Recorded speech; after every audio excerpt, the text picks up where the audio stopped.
ప్రజలందరికీ నమస్కారం. ప్రత్యేకించి ఆంధ్ర రాష్ట్ర ప్రజలకు వందనం, అభినందనం. నీతివంతమైన పాలనను ఈ దేశానికి అందిద్దాం, అవినీతి పాలనను అంతమొందిద్దాం.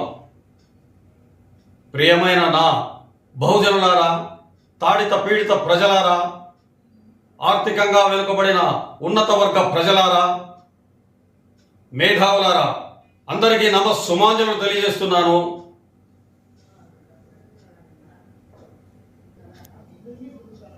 భారత రాజ్యాంగం కల్పించిన ఓటు హక్కును వినియోగించుకొని మంచి పరిపాలనను అందించడానికి రండి, కదలి రండి, ముందుకు రండి.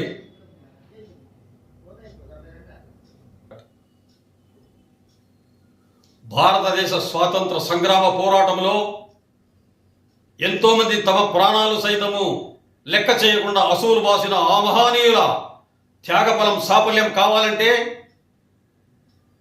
మన ఓటు హక్కును మనము వినియోగించుకోవాలి. ఆలోచించండి,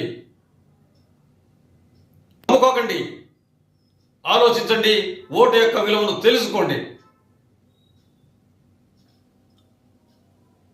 76 సంవత్సరాల స్వతంత్ర భారతావనిలో పేదవాడికి మిగిలింది ఏమిటి? కూడు, గూడు, గుడ్డ, ఉపాధి కోసమే జీవితకాలమంతా చీకట్లో కలిసిపోయింది.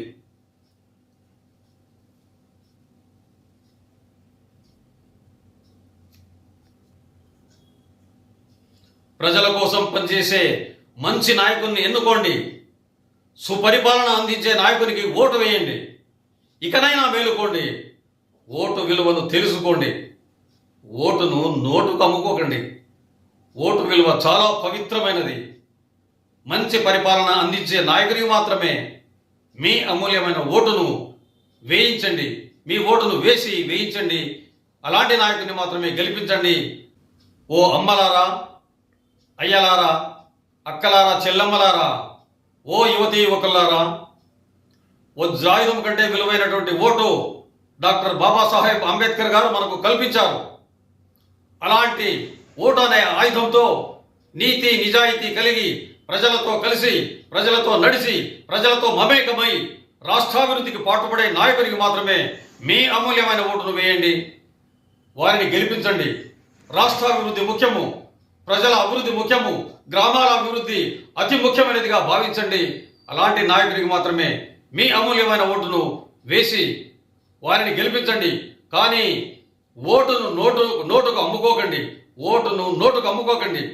ఓటు విలువ చాలా పవిత్రమైనదని తెలుసుకోండి. మీ అందరికీ సుమాంజలు తెలియజేస్తున్నాను.